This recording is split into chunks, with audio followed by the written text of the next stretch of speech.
Здравствуйте, программа «Суть дела» в эфире Абхазского телевидения. В конце сентября в Абхазии заканчивается курортный сезон и начинается новый свадебный. Насколько абхазская свадьба соответствует традициям? Поговорим сегодня обо всех этих проблемах с фольклористом, ученым, сотрудником Абхазского института гуманитарных исследований Цирой Габне. Добрый вечер. Добрый вечер. Тема, конечно, приятная, но тем не менее с ней связано много вытекающих проблем. Абхазская свадьба всегда была особым ритуалом, но вот в настоящее время, играя свадьбу, мы как бы отдаем дань традиции, да, стараемся соответствовать этим традициям, но тем не менее современная абхазская свадьба, насколько она соответствует этим традициям? В жизни любого народа есть традиции и обряды, которые выражают суть всего народа, как этнос, да. И, конечно, свадьба – это, естественно, один из самых главных составляющих традиционную культуру абхазов. Во-первых, и, конечно же, вот все, что связано со смертью, с похоронными обрядами, это уже другая сторона, да. Конечно же, свадьба – это и понятно, да, свадьба, каждая молодая девушка, парень, вся семья, где есть дети, дай Бог, чтобы во всех абхазских семьях всегда было много детей. Всегда, конечно, это момент, которого ждут все. Естественно, абхазская свадьба традиционно очень интересная, и она прошла определенный путь и долгий путь, и она смогла создать себе систему. А почему эти обряды были? Это носили, как сказать, оберегающий характер, так? И они очень важны были, элементы оберега. Конечно же, время корректирует, естественно, но вот суть и та система в любом случае, конечно, долгое время сохраняется. После войны, вот той жестокой войны, отечественной для нас, конечно же, у нас очень много резко изменилось. Даже в традиционной абхазской свадьбе, конечно же, появляются совершенно, скажем так, чужими нельзя называть, потому что культура, она заимствована и так далее, но всегда заимствование, она определенный период должен быть, процесс заимствования идет не автоматически. Огромный промежуток времени в процессе заимствования, да? Медленно вот эти процессы должны протекать, и они становятся потом частью традиционной культуры. Они так вливаются, что иногда их и незаметно. Вот когда мы говорим о традиционной абхазской свадьбе, ведь это не значит, что там заимствованного ничего нету. Как раз-таки очень много, но они становятся, вот из-за того, что медленно и естественно вливаются, они становятся частью этой культуры. Ну, вот этот процесс, опять почему я говорю, вдруг начинается, знаете, как вот я очень извиняюсь перед публикой, но типа модно становится. Бросается в глаза. Да, бросается в глаза вот броскость, вот это вот какая-то необоснованная роскошь. Но вместе с тем, конечно, особенность тоже есть.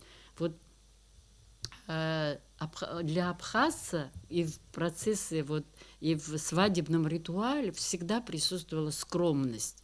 Вот я скажу, что вот эта скромность немножко вот принимает другие черты. Но я сейчас хотела бы, чтобы мы немного переключились. Хочу показать вам небольшую инфографику о том, вообще сколько в среднем обходится абхазская свадьба. И о других аспектах вот проблемы поговорим. Да. Обходится в среднем 50 тысяч рублей, плюс другие атрибуты. Обувь, фата, прическа и макияж, букет невесты. В итоге получаем сумму в размере 70 тысяч. На костюм жениха и необходимые атрибуты уходит в среднем около 20 тысяч рублей. Аренда помещения для торжества обходится молодоженам в 150 тысяч рублей, в 5 раз больше, а это около 700 тысяч тратят на свадебное меню. Отдельно заказывают оформление зала, где будет проходить свадьба. Немало средств уходит на развлекательную программу, фото и видеосъемку. Ну и, конечно, свадебный торт. Его минимальная стоимость 20 тысяч рублей, а максимум может достигать аж 200 тысяч. Все зависит от желаний и возможностей заказчика. В общем, если приплюсовать все эти расходы, прибавить к ним стоимость золотых украшений, которыми обмениваются не только жених и невеста, но и близкие родственники молодоженов, мы получим сумму более 1 миллиона рублей. Вот хотелось бы поговорить о бюджете свадьбы. Сумма переваливает за 1 миллион рублей. Вот для местного жителя, ну, среднестатистического, сумма не маленькая. Ну вот я помню, вы, будучи еще членом общественной палаты, не раз обсуждали и поднимали сами этот вопрос. На ваш взгляд, вот это расточительство или вообще что это такое? Вот все эти цифры, они намного даже занижены, я бы сказала. Ну да, это вот средние. Да, это средний берется, да, потому что тогда, я помню, там целая группа Нателла Акаба вот собрала, это несколько передач мы делали, мы собирали материалы, Низам Хапат, вот он даже все посчитал, и это была огромная сумма. Это, конечно, расточительно очень, потому что ведь завтра молодые – это большая жизнь, и непростая жизнь для молодых людей. Не у всех бывает где жить, квартира и так далее, работа. В последнее время люди стали вступают в брак очень молодыми. Это тоже, но не всегда они бывают очень стабильны. Это горе, я считаю. Конечно, но почему говорю? Потому что молодой человек, когда он вступает в таком молодом возрасте, не всегда он же обеспеченный.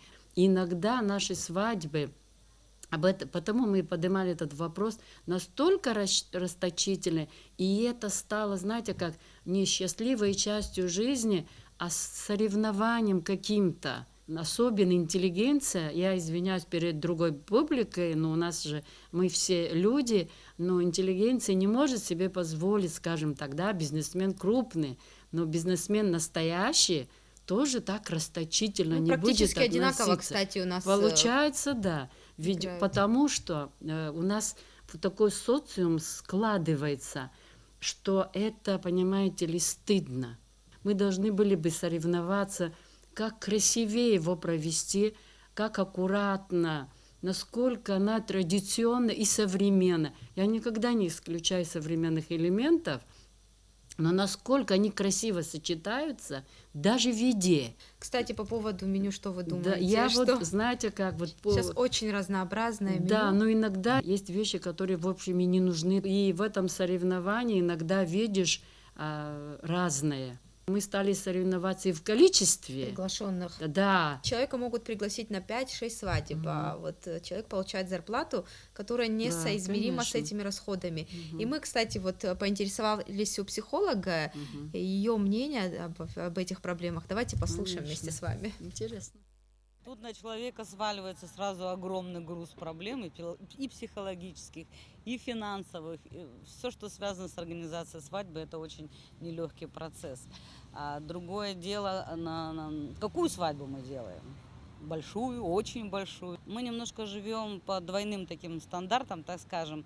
Если вы спросили, как бы я хотел, и как я сделаю, чтобы кто-то что-то не сказал. Вот этот момент, он часто в нашем обществе работает. И появляется такое слово «неудобно». Хащеров, заплатить меньше, чем другие. То есть вот соответствовать другим сподвигает на то, что люди, в общем-то, иногда платят как все, но потом очень страдают, потому что это действительно бьет по бюджету, по карману. Если честно, иногда вздыхаешь свободно, что тебя не пригласили на свадьбу. А с другой стороны, работает стереотип еще, когда не пригласили, а потом начинаешь говорить: а чего ты меня не пригласил? То есть это вот наша вот опять-таки двойная такая, да, позиция жизненная. Если раньше приглашали близких людей, которые готовы разделить со мной эту радость, да, сегодня приглашаются, потому что, расчеты, так скажем, свои. Вы, будучи еще членом общественной палаты, мы немножко об этом поговорили, но говорили о свадебной реформе. Вообще свадебная реформа, как ее можно осуществить, на каком уровне, на законодательном, каким образом вообще, об этом вообще стоит говорить или нет? Нет, говорить всегда надо, потому что ведь система свадебная, культура, вот традиционная и так далее, процесс развития, процесс заимствование тоже идет, но вместе с тем в законодательном уровне это, конечно, невозможно. Вместе с тем как-то регулировать, вот как-то, да, на районном уровне и так далее, это вполне может быть. Потому что вот сейчас уже ситуация улучшается, знаете, вот в свадебном ритуале где? Вот раньше очень много пили после войны, да, на свадьбах. Бывали разные сцены, да, потому что вот в абхазской свадьбе, если кто-то подрался и так далее, это был такой стыд. Но сейчас в этом плане, вот видите, лучше же.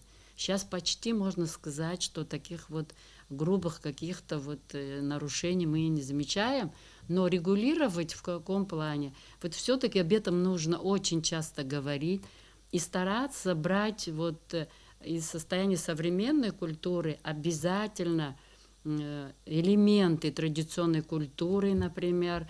Даже в сельской местности многие жители сельской местности стали проводить свадьбы в городской среде, и там вот заказывают свадебные салоны, и это им очень обходится дорого, с одной стороны. Свадебные залы вы имеете в виду? Да, свадебные залы, да.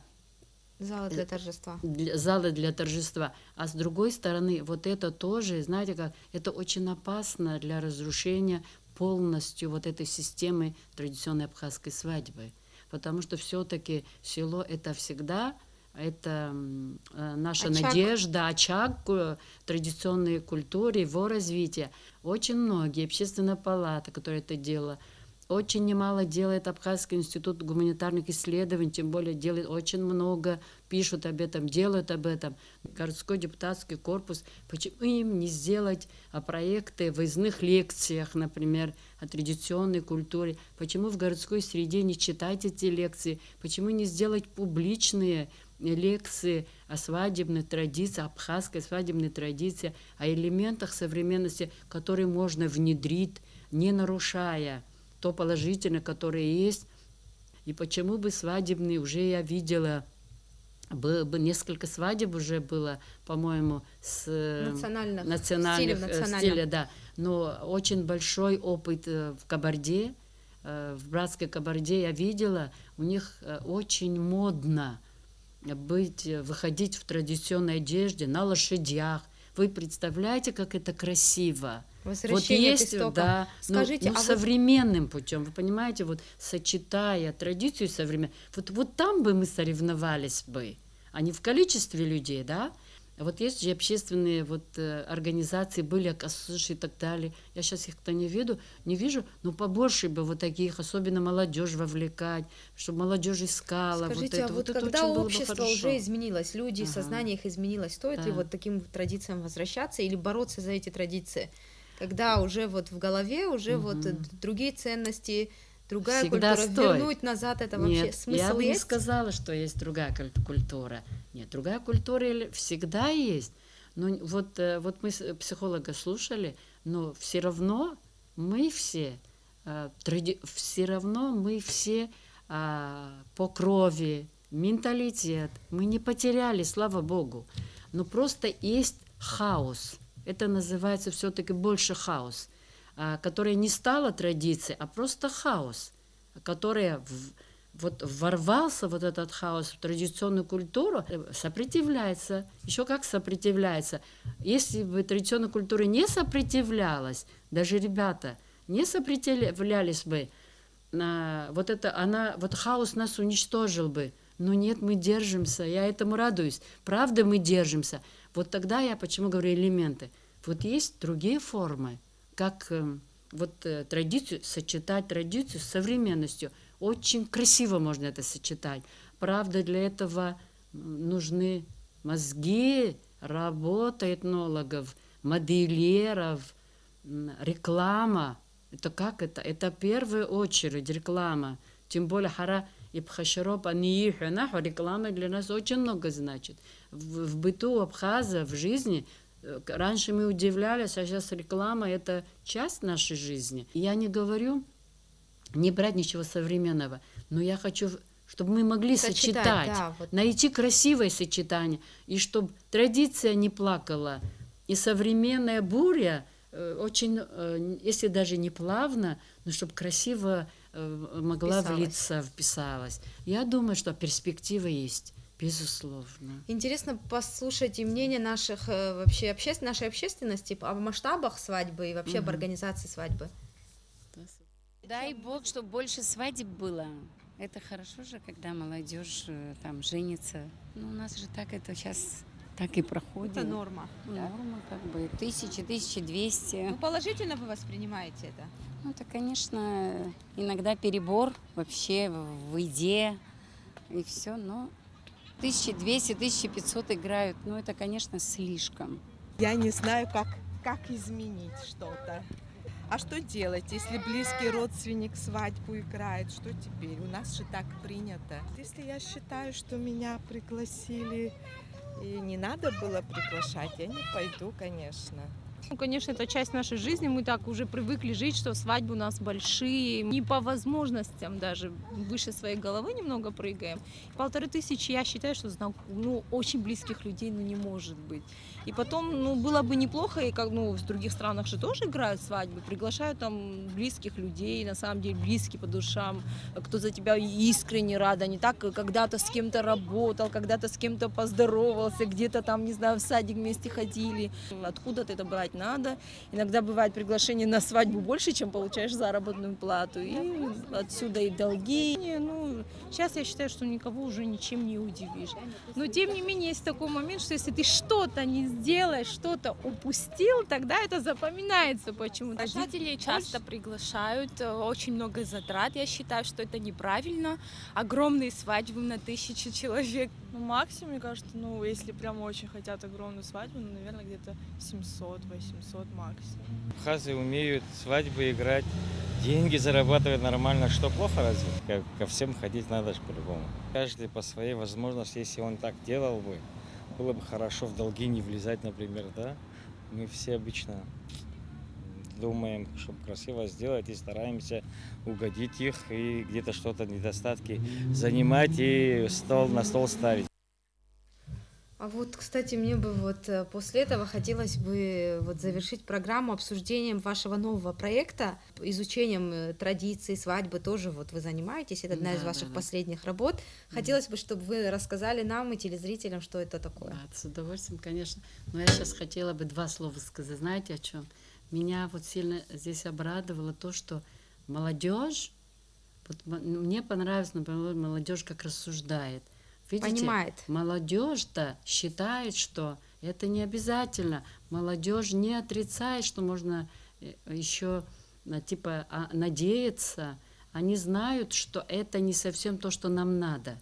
Вот среднее поколение более лукавит.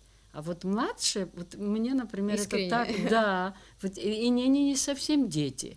Это возраста наших студентов, да.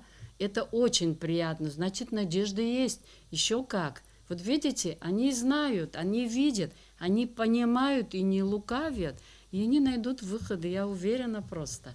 А насчет вашего вопроса, у нас в Абхазском институте гуманитарных исследований в отделе фольклора уже несколько лет идет такой проект «Абхазский мифологический словарь».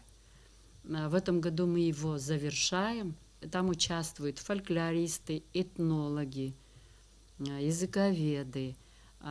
Этнологи, например, там для всех читателей любого уровня делают статьи об абхазской традиционной культуре. И я думаю, что это будет очень хорошим вкладом, я надеюсь. Там автора солидные, серьезные, понимающие, любящие свою традиционную культуру. И я думаю, что для подрастающего поколения будет очень интересным вкладом. Я надеюсь. Спасибо вам большое за то, что пришли к нам, за интересную беседу. Спасибо, что пригласили. И пусть побольше свадеб и свадебных апсува, чараша, чтобы мы всегда это слышали часто, и чтобы было меньше разводов. Дай Бог, чтобы не было войны, и чтобы мы только говорили о таких проблемах только, и чтобы мы всегда могли возвращаться с новыми взглядами и так далее, но чтобы всегда традиционная основа, к традиционной основе, потому что стоит этого возвращаться, безусловно. Потому что в любой стране, вот вы много ездите, журналисты, в любой стране сейчас идет процесс возрождения, возврат к корням, потому что устойчивым является все-таки вековой опыт. И к этому очень многие возвращаются, уже на очень высоком уровне поднимают этот вопрос. И я надеюсь, что мы раньше них, тем более у нас еще много чего сохранилось, и мы сможем преодолеть тот небольшой кризис, который у нас есть. Спасибо большое. А нашим телезрителям я напоминаю, что мы говорили о проблемах, связанных с проведением абхазской свадьбы. А я прощаюсь с вами, увидимся через неделю.